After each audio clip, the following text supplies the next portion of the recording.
sai Mary penai Joseph tu mazana wang kampo butinga kaping mo maniang boy the ping dulo joy mazaduna nai khugna mai song ka habu wang boy juda din biza penai ditu na kyuza tingwang cham fungluza Christmas suguzi Mary penai Joseph ditu very important role penai thinja haiji Christmas ka penai ditu kadi boron thin boy Mary penai Joseph ditu penai chunwi za Messiah lung kuang bazi adolu boy ngau boy penai khugna Zakaria penai Elizabeth khugna ditu ngau kulobo penai khangara direct rekama deng John the Baptist punai piu si arwang zamazana mai hin tum poko wang tinga penai khangya ditu melum mazing boy tingmi boy tampo tampemi boy chudeng tingwang mazana ke dinbo fungza hajuza Christmas subugu mpa John the Baptist na hai sai mai song ka habu ka kambo hai gidi ngau sanwe run sun alu nampo hai kemi bo maza dungra mai ditu pelu do Bethlehem ga Messiah lung khai ba me jubutinga pelu chunwi za meng adawlu pelu chunwi za tingwang ko thunja malan wang dai mine juba alu ngau loe sibu sai ditu Simeon juja sibu tinga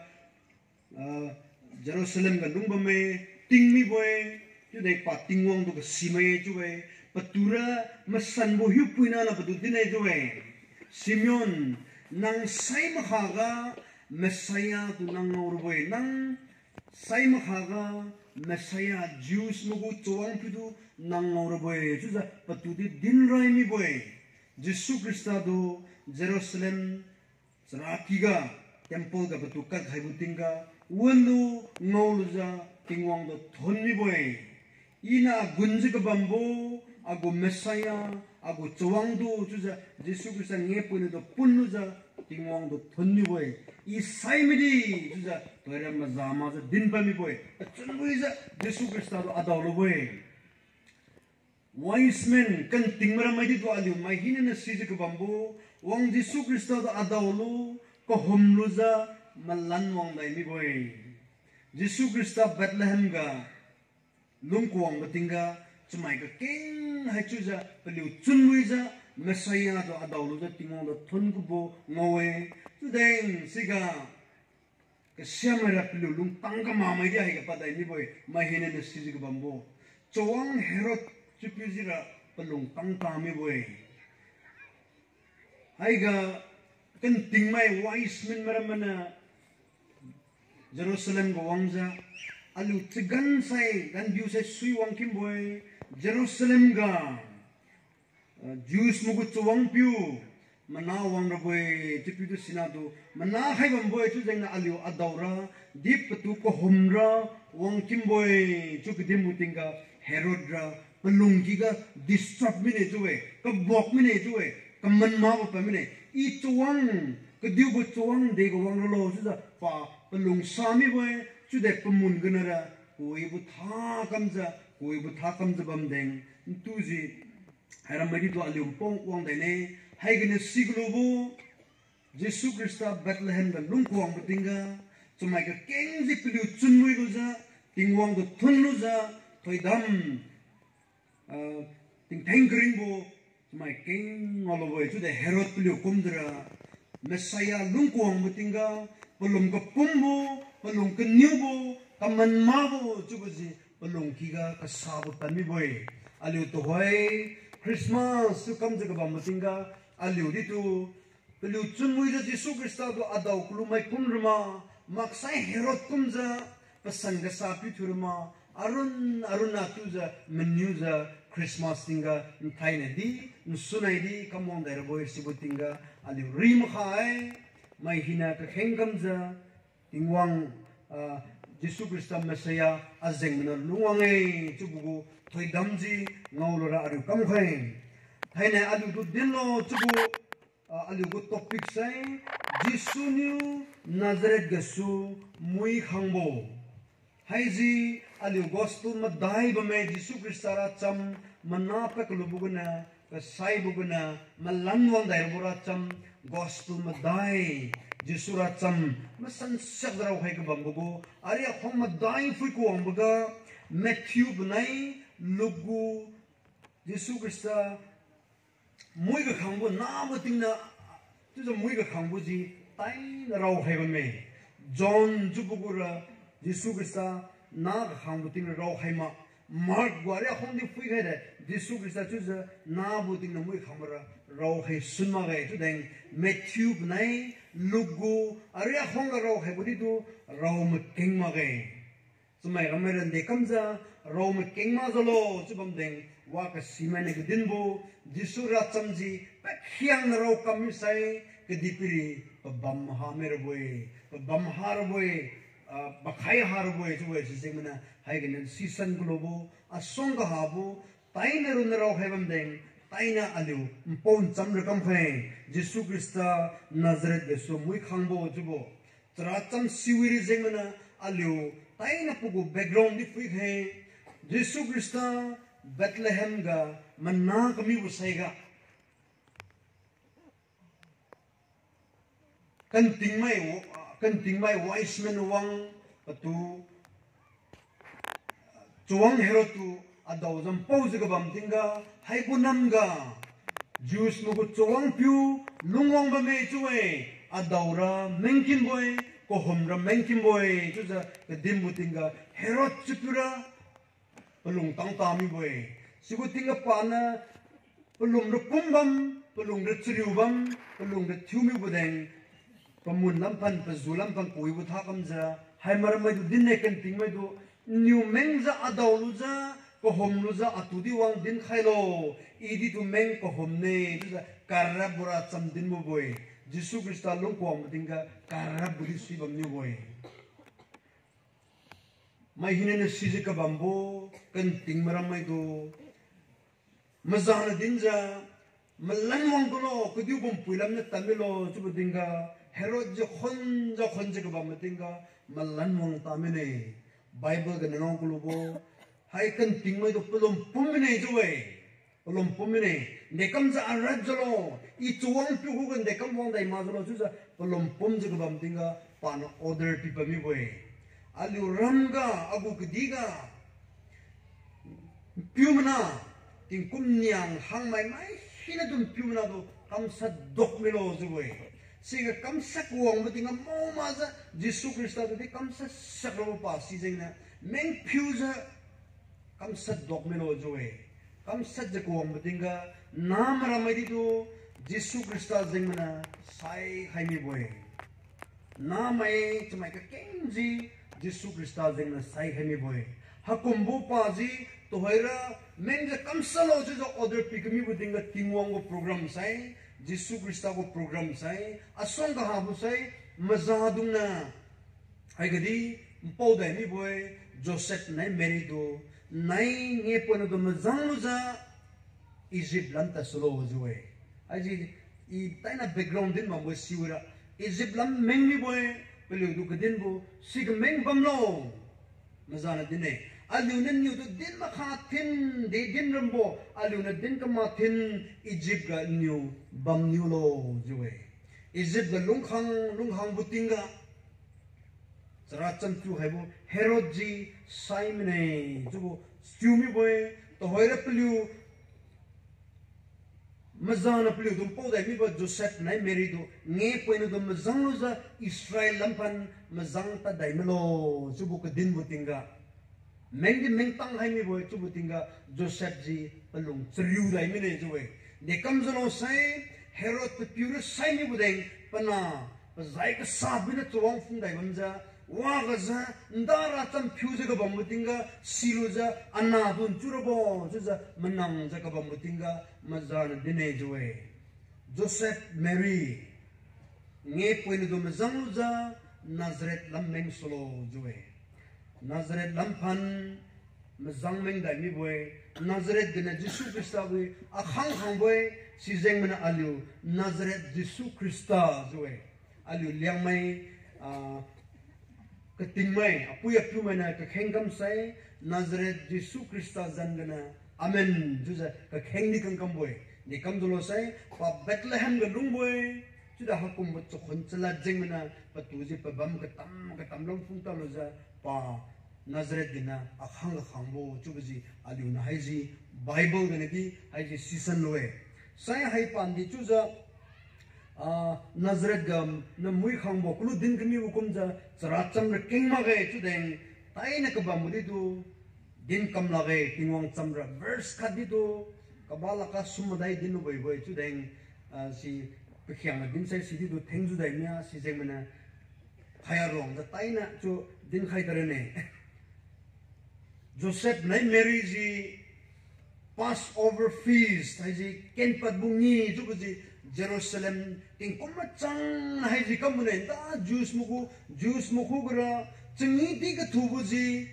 kenpat bungi Passover Moses na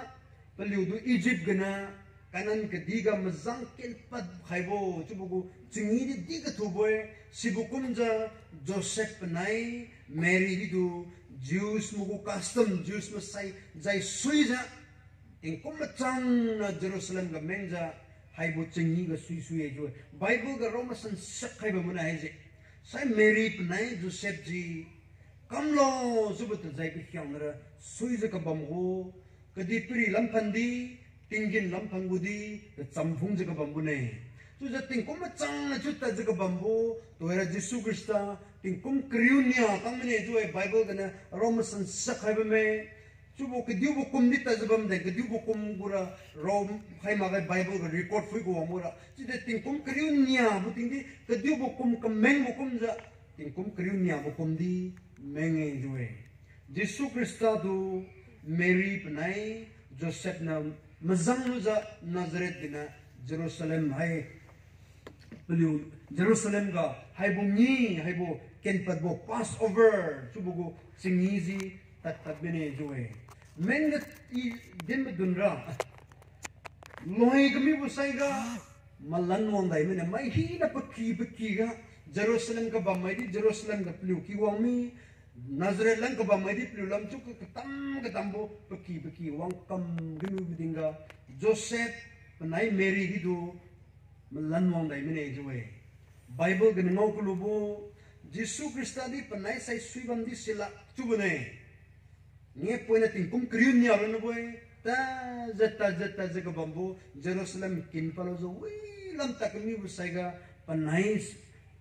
karaizi fui maza panai na fui ko am dinga Jesu Krista je panai sai suima bam new age way Bible gan ngau ko lobo Jesus got lost in Jerusalem after the festival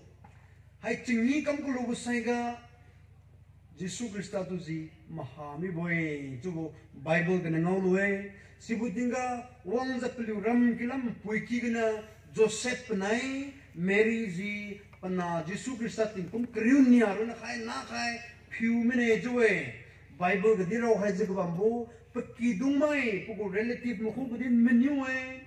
peliu kamai cikida mukhu didu ana tu ngau malo juja menyu tare joe ngau ta mine Joseph penai Mary ji penai chun sami boy penai lum triu mi boy tu sai hai bunam ngre ngau ta mi boy si jeng menanda nai alu Jerusalem ga menja ken pabungi Passover ngi kam butinga si gedi tu menja piu hai chuza Joseph penai Mary penai khanya tapadai mi boy tapaz the Bible ga record masan syang ga bambu jeng sum nei piu e joe Anna maramai tingkum kriunia na zeng sumnai hami sai nechurubo apuya piu mai acheki na ma kidung mai hi na alung chriu mirboy to hoira hami sai so hunwang ta mi sai WhatsApp the flash kum khai loza social media ga na piu mi boy ndara chuma gai menga Jerusalem ga piu ga bam dinga zeng sumnai piuang made ngawlu ma gai joe Bible ga record promises sakai me panai lung chriu mine piuza ko wang batinga charaki temple ga ngawe joe hai ga Jesus grew in wisdom ningting mit khange tu balampan hai ga ni idin khai ne Bible ga ngau kulubu pum de moi khang mi boy panning ting ni mui khang mi boy chubu je hai ga panning ting mui khang kami bo chubu alium pon cham rakam khe Nazareth din hai pe khyang wong mi boy chuda Jerusalem ga toy bam snu hai pe khyang ji panning ting ji Nazareth din na bu ting na hai ji panning ting di mui khang mi boy hai ga Luke chapter nia verse makai a tai chro Luke chapter 2 verse 46 kinango kulobo pasumbanai si Charakilunga Tauluju Jehudi Maigu Kati Paudung Ronga Pelu Cham Kingju Khadi Menuju Bamnubo Panainu Daulude Jue Jeng Somanaiga Pew Pewjako Wamboga Kadulam Naula Meza Charaki Go Fibutinga Pana Jesu Christa in Kum Kriunyatu Charaki ga Noe Jue after 3 days Achun koi budi banu boy, alung kenyu budi banu boy, alung gepom budi banu boy. Hai ga Jesu Krista paning tinglam pan mid dik hambo chubo alium pon cham rakam khai Jesu Krista Bible record ngo kolobo tingkom kriun nyai joe. Sudah halu gutra ki ga temple ga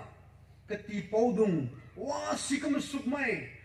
Bible ga simai scripture ga simai tingwang lat ga simai Zai ke simai teachers mai ke tipo mai king ga bamuga Jesu Krista waja king ba me joe king to hai na mai sai ting kum kriunya sai na chakwang bu sai class 7 kum di bam dis lain chakwang buga class 7 kum bam sai to hai mai na Bible ra cham chu din bu mak sai ta zaira cham din buga namar ma hakum cham reng king ula dis la gai min minyu kriu sai lu ke du bara cham chunis no hakum ra cham chudi chuni ma dis la gai chu de Jesu Krista paning ting ji khangbi ja ke ti pau mai Jehudim ko ke ti pau mai teachers mai wa ga simai sikam sumai na din je ke bambo king ba mai joe king buru ma ga ali na Bible ga ngau ko lobo pel pazi khadi menus you pana question ramadi menu joe asong ka habo ting kum kriunya na kan king buru na maza ka tambo menu ga hamwa asong ka habo extraordinary asong ka habo ne ting kum kriunya na achuza wa ka simai sima sukmai wa sikam thumai do kan king buru na maza wa hin menu ga hamwaji asong ka habo hai ga ngau kulubu Jesu Krista popom runa maza paning tingi do mik meza khange tubo alu na siloe siga Bible ga ngau da kulubu hai ga kati paudung teachers mena ga dinbo luk nya makai atai chunia ga dinbo palat king khai mai hina khadi pogu ning ting chamkak chulu mai hina new Pelu swang ha mi de joe Pelu swang ha mi de nge poi na ting kum kriunya na alu na din ka bambu kan king musai yue king bui chubra wa suma de menyuza kasuk bo mai swang ka habra cham na news ka bambu hai ga ka ti pau dungra mai do Pelu swang ha mi de joe hai ga na alu na siglobo Bible ka romra na hai ro hai bo Jesus Christa, Jesus is the Son of God. Hai Jesus Christa ra tingwang nai chubulam pan na hai ji Luke liu Matthew liu na especially Luke liu na hai ji rau hai mi boy. Chumai na lun ju lungwang boy chu da para divine para masan boy di para tingwang na siak boy na boy na tingi do kedubo Superman chubo sikumja magic kumra mare thinsuma ga chu deng pa akhanga khambuga tingkum kriunya ting khambuga mai swanga habo ning ting ngawuji haigene siglobo Jesu Krista ji tingwang na sage tubo haigene sidelwe Mary ji palong triu jan niwe juwe khyang din kamla deng Mary ni gudimbo na pui na piu anai ni na tu piu anai lung Sirius sui mi de joe kulu din kami bukumja tingkum kriu nyaron na khai jeng som nai ngota kami buga Mary na chmai na pum sai suiza pana tu Yesu Krista tu dekam de chuzano chuza din pamine chibu tingga Yesu Krista na pokabo dekam ju na nainyu atu piu julo ira a piu kiga bamira boe chubu naliu simak juma asonga habo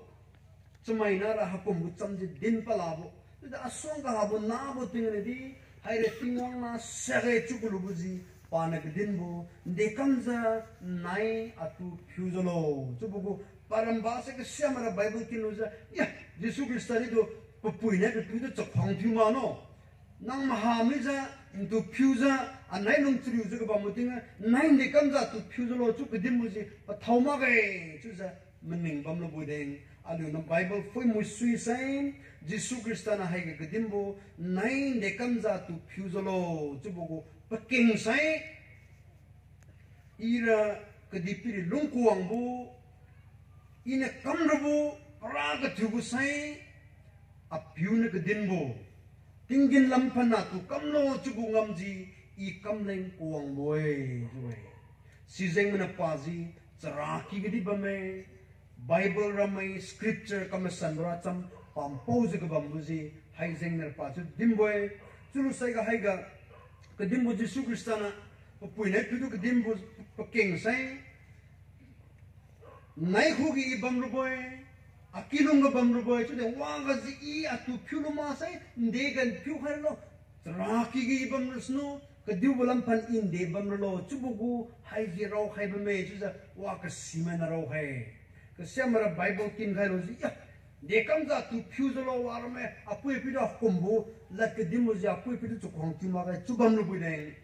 wa ka simai bible sikam sukmene kedin bo apui na piyo in nai sai ke sui butingra akilunga bam tingra bammi budeng I akilunga ha sai I apiu kiga sra kiga kamasan bukiga ngai bamru boy tubuko hai din pare tubalu na silwe sina hai ga Yesu Krista je paning tinglam panna pana ta chamgdin bu panawa ka kamo pakhyang ji mai songa habo tingwang na piue tubu hai ga ni season we hai gane sidai glubu Yesu Krista ji tingin lam da pure bamboy tu deng pa chamai na kum da lungwang mi sai suza ka dipiri ge di tu Joseph nai Mary tu buji ka dipiri bu chamai pum go papui piu tu bunai bible gane ngo glubu Joseph nai Mary tu di tu Yesu Krista ji chakhong chuza lung khange joe bible ga alugu nthai bu topic ga khaiba me pa Nazareth gande chu lung khanglo chu buga pa piu chamdi ngri lam pan tingin lam pan ba piu na din ka bambu chamdi pa kamboy sibu sai ga kadipiri ga pum kadipiri pum bu poi ba piu Mary banai Joseph chamdi tu pa funge chu the bible ga ro khaiba me haiji Luke nia verse 51 verse renew khat ga ro khaiba me sichu ju Jisunu panai sai siluju Nazareth lam malanwang panai kedinbo puziu lung khang de joe wang sukhai jugutinga malanwang dai mi boy Joseph panai Mary sai siluja Nazareth lam malanwang dai mi boy Bible gana kings explain ga ham wade sam tabdro khai ju bambo Mary panai Joseph lat kedinbo Panaine din the bambo chuza chakhong chuza lung khange submissive and obedient to Joseph and Mary joy tingin lampandi do sibe piu chamdi fung kadi piriga piu chuza ka bambo pui chuza ka bambo Mary panai Joseph chamdi panabo tingana Nazareth ga chulung khange chubo alune silwe sai Joseph ahai Yesu Krista ji Mary panai Joseph tu panai chamfungja panai hangalung khambu chamai ramera wa meniulu boye chu deng hai ga Yesu Krista ra tingwang na chamai na tu kamlo chubo kam tang ga khai boye hai ji Moses na la den kriu 10 commandments ka pibo meniu pu go fui wang sai pui piu du za khong thulo za Bible ga Jews mugo ari khong ga ro masan sak ka be Ten Commandments ga sibukum za Jesu Krista ji haibu ngam ji kam tang khaira haibu zai ji kam tang khaira padi chamai na kum da lung za ga bam sai su za mai du di kam lin ra padi tu papui nai papiu du za khong tu za lung khang e chu bo hai ga ni di si dai lo e hai ji sai human nature Bible ga roz ga bam mai Jesu Krista ji masan da lung khang e chu bo di ro khai Jesu Krista ji chamai na zai tu ji lung khang e chu bo ji hai ji papui nai papiu cham phung da lung khang bo ji chamai na khum za di Bible ga ro khai ji ga bam bo kum papui nai papiu du za khong tu za lung khang e chu bo aliu na ngau lo e sai point som piu ga in a ding khai ki ni bo hai di du Bible ga chu ro khai ba me Luke chapter nia verse ring yu nia ga ding khai ji ga bam bo chara chamai thoi lose you lung khang de in favor with God and men lu din kami bo kum za papiu na tingin lam phan na patu kedi piri ga lang kuang bo pa chamai na lun thu lung kuang bo kum siak za papiu na kam ro bo khiang ji pa kam tang hara lung kuang bo zeng mana pa papiu cham phung boy papiu panai ma zang wi boy papiu pa mening ma za papiu meninga not his will but the Father's will papiu chun ga pa lung khang boy hai bo gap ja pa sai surmaga Gethsemane karenga Jesu Krista na khenga kambo apiyo amning maza nang mening bo wang tangmelo chubo kumza na bo tingani di do pamning bo maza papiu mening ji papiu na batulang khaibo ji kam tang khaira chubo ji na bo tingani kam kam zo wang Gethsemane karenga kheng kam tingi do amning maza nang mening bo kamelo bo lo juza din khai lo za cross ga di ka tang di pa sai khai bi bune ka piu cham ko phung bo tingin lam cham phung bo hai gene sidai globo pa ka di piri ga lung ja ka bam mutinga ka di piri gu tumai na apum chu ja ka bam bo pa poi be piu Joseph nai Mary cham di do pa mazai ja lung khang e joe sibu sai ga alu na ngau globo hai ga chamai thoi luju lung khange papui nai pe piuru na maza chiki da mai di patum nai ma chana pa na ma jang ja ka ba ma di do patuji mai song ka ha bu ji ngau khai mi boy cha khong ga thu bu nun lung pa ji pa zai ka chang bu non khat ki ka ha bu ne si zeng na patum tat ja ka ba ma ra hai bu na ji tam sin no ju ja chamai na ju me ka syam me tat ja ka ba ma ra ngau lo me boy Jesu Krista do si zeng mana hai ngau ko lo bo chara chamai thoi luju lung khange joe tingin lam gudi ke di piri ba pui nai piu gudi di chamai ramai lu lunga rong ja ka ba mai pa kyang na ko ga cham chang ja kat ti ka mo ma ja lung khang bo lung tang hai chu bo hai gana alu na siloe ka loi bu ga hai bora cham gana alu de silolo chu bo minute nya sumdin khai loja kaloi bo thimne aliu na haibora chamgna siglubo aliu Christmas tinga aliu sirbo karai pu sain to grow in wisdom Jesu Kristana kadi piri ga lungwang loja paning ting tingwang guning ting na pa mit mejalung khangai pa piuna kadinbo pa piu mening kam tang khaira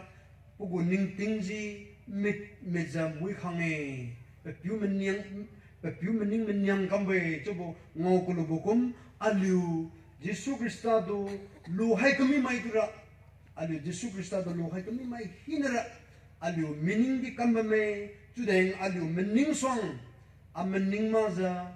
apiu yo nang mening kamro boy tuza Jesu Krista kumza aliu de kamra hai gena Jesu Krista ting kum kriunya hobna silo boy tingwang mening kamza alu di lungra tingwang huga pathauza masan za lungra haigena siloe nia pu sai Jesu Krista Nazareth ga lung khang tinga papui nai be piu cham phung papui nai be piu lat piu za lung khange joe sibukum za aliu piu di du aliu bu kering bu tingwang ram rilam bam mai tu deng aliu ke dipiri ga lung za ga bam tinga apui apiu di du hai bu ke di ga bam mai si zeng mana aliu ke ting mai di suma na mai di suma ke dipiri ga Jesu Kristana papui nai be piu du chokhang ga tibuji aliu du kamlin khani boy Moses na ding hai bo la ren ming new fifth commandment ga raw hai kami bukum pui nai piu du chokhang chulo chubuji kamlin khai kami bukum za aliu ke dipiri ga lung za ga bam mai di du aliu sai kama thinra apui apiu du chokhang chulo boy juja hai bora chang na sirowe kan nambuga lu na sigulubu Jesu Kristaji pe piun rilang ka bam piun nama hanglam pui nai piun nama chiki damai pakamai na tiuranga zai kuibu parali kuibu pihyang na kam khaja mai hin na batu ngauza chubro chokhong chuza lung khange jowe sibukumza aliu Christian mai tu Jesu Krista dum lom kami mai hin ra chokhong chubun lung kam sinbun lung mai do zurbo kuibulam pan zu khairbo lung nu khe chubo ding khai chamdim rai ku kulethia